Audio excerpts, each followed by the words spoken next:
revived, refreshed, renewed, refueled, recharged. Hi everyone, I'm Sabrina Sumbry and you're watching Sabrina Sumbry Show.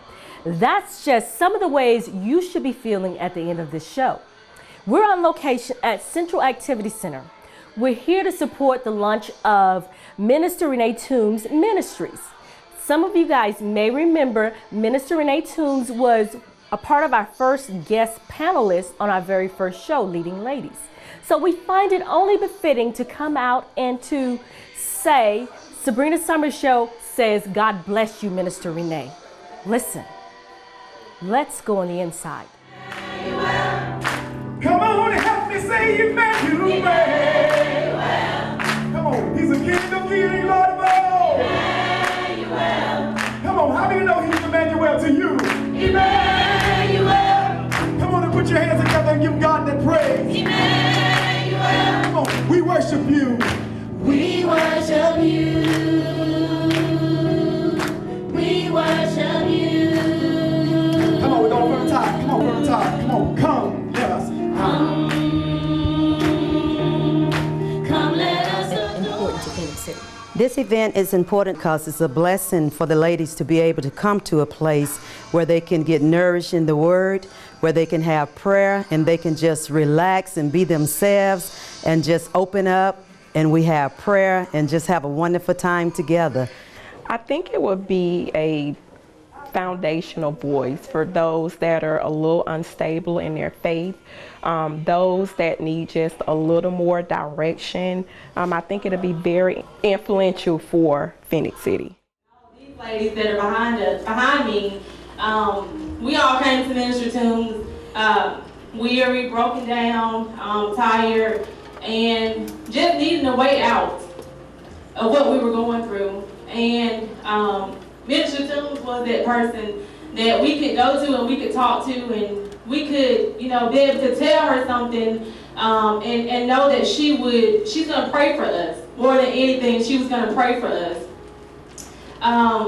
Myself alone, when I initially went to the first War Room Bible study with Minister Toombs, I had lost my granddad, and I really didn't know. I, would try to pray about it. I remember that December going into the War Room Bible study, and I was so excited to get there after work. And the book, the War Room Bible study, it talks about a lady in the book by the name of Clara.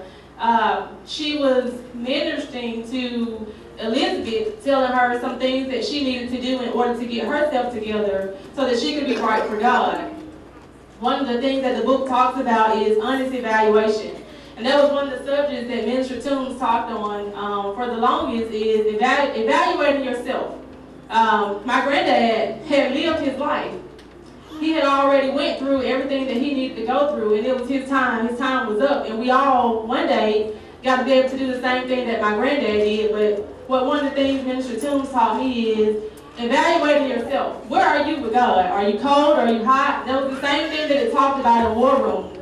I remember making a post on Facebook about it because it really inspired me. And I had to even think to myself, when I was weary and worn out, what did War Room Bible Study do for me? I remember even coming home several nights and telling my sister and my mom, just being kind of excited on the phone after some of the different meetings that we had, and just trying to be, not just keep her words to myself, but being able to go out and tell my family about it, and even my daughter, who also had a chance to go to some of these studies with me. And I remember my daughter going home and making her own little war room where she went in and she prayed and she talked to God herself. So she herself got something from War Room Bible Study as well. I think in our community we need more women like Minister Toombs. She's very beautiful, as you can see. She's bold, and she's very godly and spiritual. I have seen this lady pray, y'all, and heard her pray over her washer and her dryer. She said that she would tell the devil to get off of her stuff, and she meant that. Okay? I have seen and witnessed her pray over her air conditioner when it went out. And she would go back to her salon where her air went out and her air was then working. There's nobody but God. Okay? Also dealing with my granddad, I had some issues at work where I was kind of, getting to where I was hoping to be able to get further in my career at work, but it seems like the devil had another plan. So I remember going into War Room Bible Study and telling these ladies, telling Minister Toombs about my situation at work and telling them that my job is going to end. And I remember Minister Toombs telling me, your job is going to end, but God isn't. She told me to, when the devil started throwing these fiery darts at you, the word that she will often use, she told me to stand. So every day I would go home, and just constantly talk about work. What am I going to do? What am I going to do? I remember at lunch, I couldn't even eat. I would just go to my car and just cry, just trying to, think, Lord, what am I going to do with my job? And this is the second job that has ended since I've been here in Phoenix City. And I've only been here about 2 years. But I can say this, just looking at Minister Toombs, who's very real and who has gone through things in her life, she's still standing, and she doesn't look like half of the things that she's gone through, I'm sure. So, I want to end by saying thank you to my good Lord for Minister Toombs, because this is just the beginning of what she's going to do for our community, not just for our women, but she's going to inspire men as well. I do believe that. I've seen her pray over her family, her friends, just to be able to look out here now, to see all of you here, and to know that when I started with War Room Bible Study with her, we were at a table, and that table outgrew to her having to get chairs to bring into that room. And now, just to be able to see where she is now, it gives me hope. So I want to say to you, Minister Toombs, thank you so much for all you've done for me. Thank you for allowing me to be able to call you, to be able to text you, and just to be able to know that God did it for you. He'll surely do it for me. So thank you.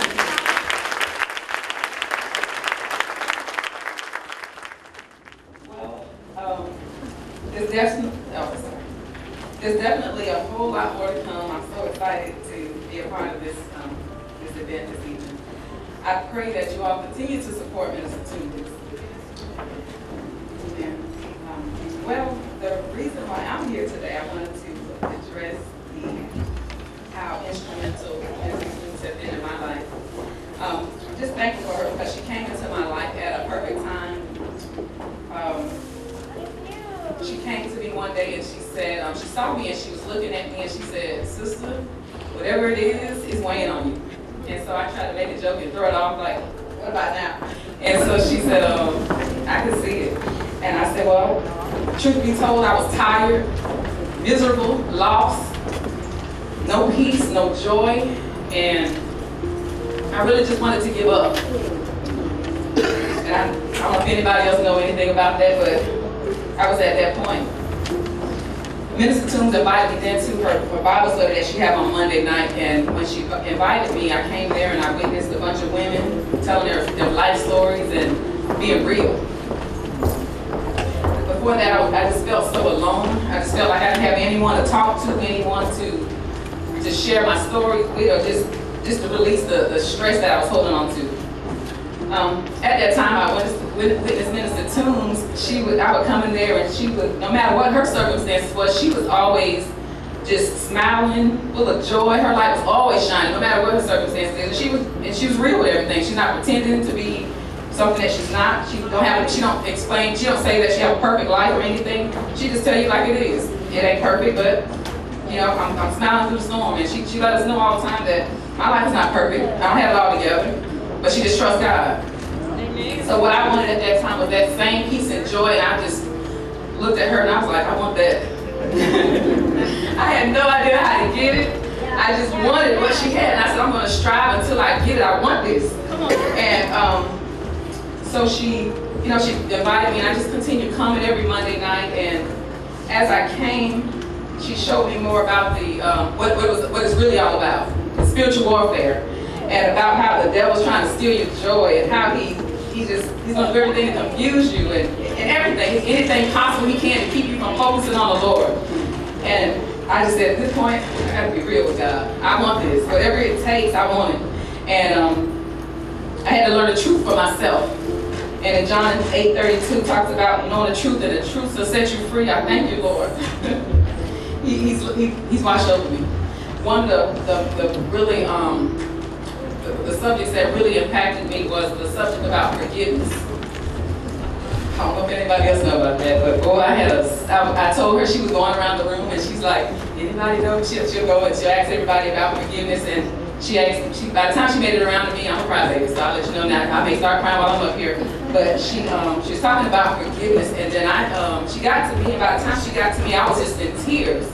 And she said to me, well, sister, have you ever had a time where you couldn't forgive anybody? I couldn't even speak. I was just crying so much like a big baby. But I said, I'll be honest with you, I'm swimming in a sea of unforgiveness. I had unforgiveness dated back from my past issues. I had unforgiveness dated back to where I was a child. I had unforgiveness from disappointment, past hurt, heartache, pain, all of that. I had it. And from what the look of it, it was looking like I was just sinking in all of the unforgiveness and the pain, all the stuff I've been holding on to for so long. She just told me, she said, you're just gonna have to let this go. I didn't know how. I was like, I know she's saying it sounds easy, but I don't know how to let this go. So I just really wanted to move forward though. But she would tell me all the time, you gotta let it go, you gotta move forward. And I just didn't know how, I didn't know what to do. But there's nothing too hard for God. Nothing at all. She told me to go home and write a list, and I'm sorry, it takes a little while to talk about God. I know I got a limit here. But she told me to go home and write this list. The list, she wanted me to go on there and write down the names of the people that have hurt me. And I went home and I started writing this list. And I'm writing, and I'm just like, oh yeah, what about him? And I'm writing about her, what about this, what about that? And I'm writing all these situations down. She never told me what to do with the list, but by the time I got to the end of that list, God spoke to me and said, tear up that list. I forgave you for everything you've done. Why can't you forgive anyone else?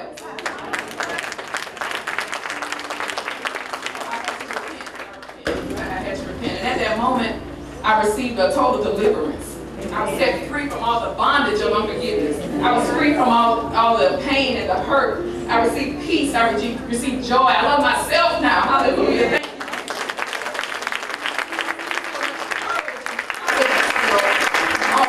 All that, no more bad dreams, no more negativity, no more disappointment, Lord. He watched out for me. He looked up, he was waiting for me to just ask him to help me. And I finally did it. So I just thank Minister Toombs for encouraging me from week to week that we go through. She always reminds us that everything we go through is not for us. Everything we go through is to help someone else. So I thank you, Lord, for allowing me to go through the things that you allow me to go through, because I wouldn't be who I am today. It's not about you, what she always says. It's not about you. So I just thank God for allowing us to be here this evening. God has a purpose for all of us. He allows us to go through sometimes to get us where he needs us to be. I thank him. I thank him so much for just being who he is. I pray that this help who it's meant for. And Psalms 139:4 says, I am fearfully and wonderfully made. Lord, your works are wonderful, because I witnessed it. Yes, Lord. And to Minister Toombs, my lifesaver, my angel, I thank you for allowing God to lead you. I can never repay you. You have been a true example, a role model with a heart of gold, my minister, my sister in Christ, and most of all, my friend. I love you. I support you. I believe in you. And God will see you through, because he takes care of his own. Thank you all.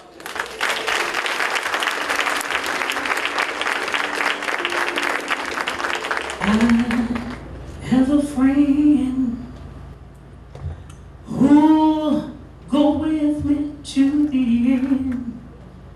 He'll stick right by my side through the storms of life. He won't let you down. You don't ever have have to worry. Just keep trusting and believing. Things will work out all right.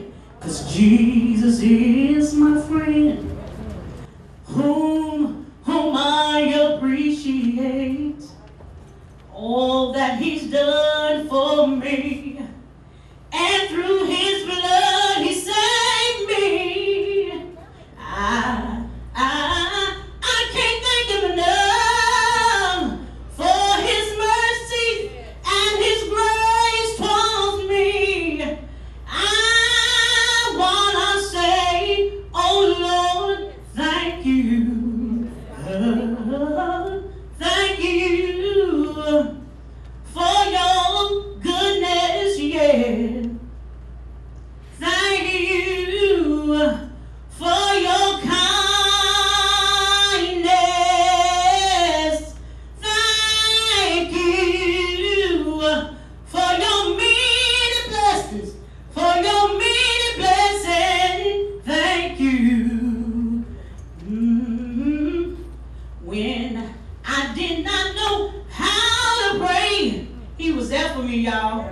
That's why I can say thank you. I want to say thank you, Jesus. You've been so good to me, Lord. You've been so good to me, Lord. I want to say thank you, Jesus. You've been my friend, Lord. When I did not know how to pray, he was there for me, y'all. Some of y'all don't hear me. Y'all don't understand what I'm saying about thank you, because he's taken me through a lot of things too, and all I can say, thank you, Jesus. I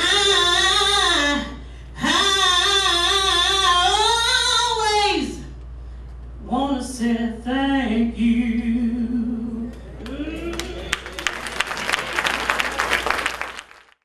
Thank everybody for coming out on today and helping me to launch off this ministry. Right. I sat back and I said, God, I said, launch off a ministry? I never heard of that. But that's what God put in my spirit. Amen. And if there was ever a time that we have to do what it is that the Lord wants us to do, is right now. Amen. Hallelujah. Taking this step, was it easy? No. But you know, God has a way of setting you up.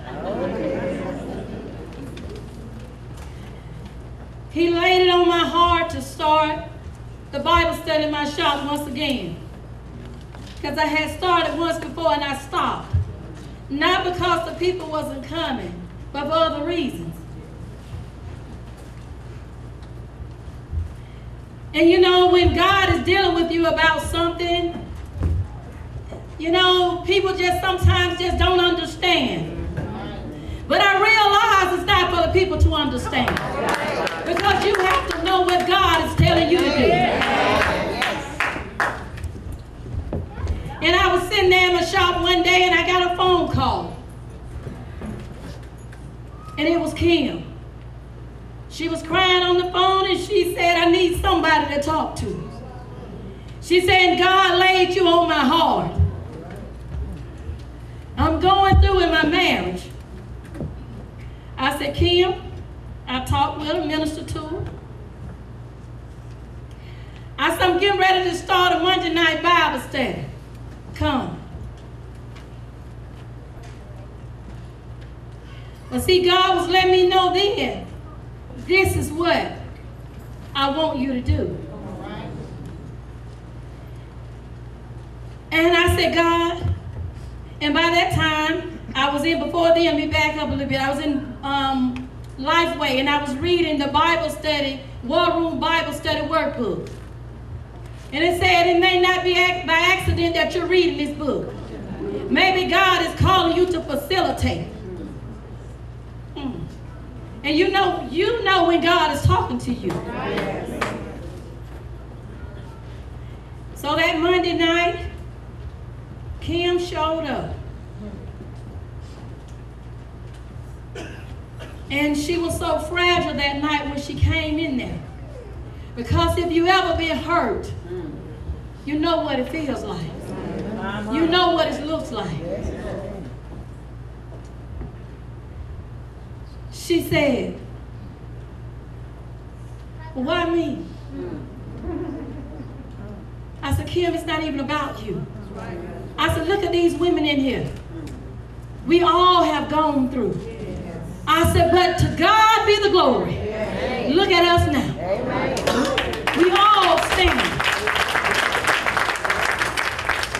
And as Kim continued to come, she continued to come. We were just seeing God just blowing life into her. Life into her. Life into her. My mom even said she went up to Burger King. Said, Renee, then you said that girl Kim come down here. I said, yes, Mom.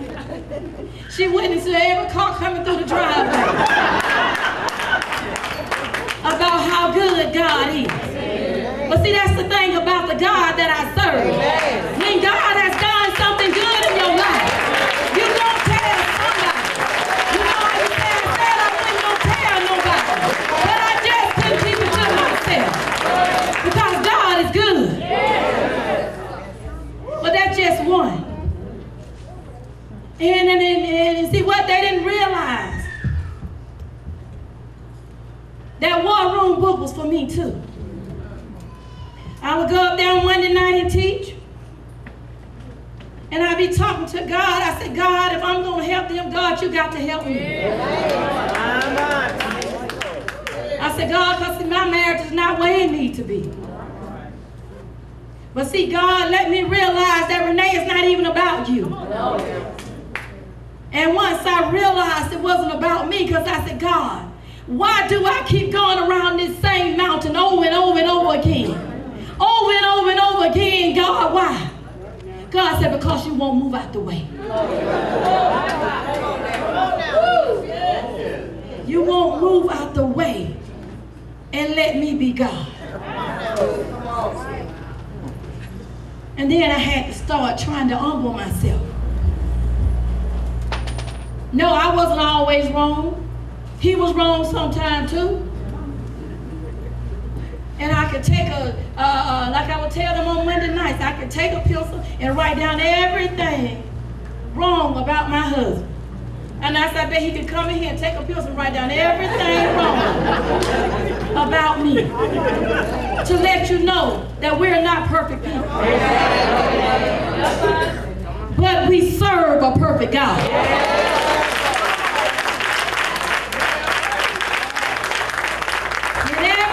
That God has allowed me to go through. Everything. Not some things, everything. From my marriage to my children, even down to my grandchild. Was it easy? No. But I stood the test. There was plenty of times I felt like throwing in the towel. But God said, I have work for you to do. Not so. And sometimes maybe people would have looked and said, I don't see how you do it. It's nobody but God. Nobody but God. God let me realize it's going to take courage for you to prosper. Through that study, positioning yourself. God says it's time for you to get in position. Yes. It's time for you to step out. Yes. Because I have work for you to do. Yes. But God, what am I going to do? You're at a church and all you want to do is do what God is telling you to do. But sometimes people don't always understand. Come on now. Come on. But then you have to realize it's what God placed on the inside of you. Okay, you guys, we want to say thank you to Minister Renee, who's helping to change the lives in Phoenix City, one person at a time. I want to thank you for watching and being a part of this show. I want to thank the innovator and the creator of this great show. And as I say always, I pray you have sweet, sweet dreams, a big life, and peace of God.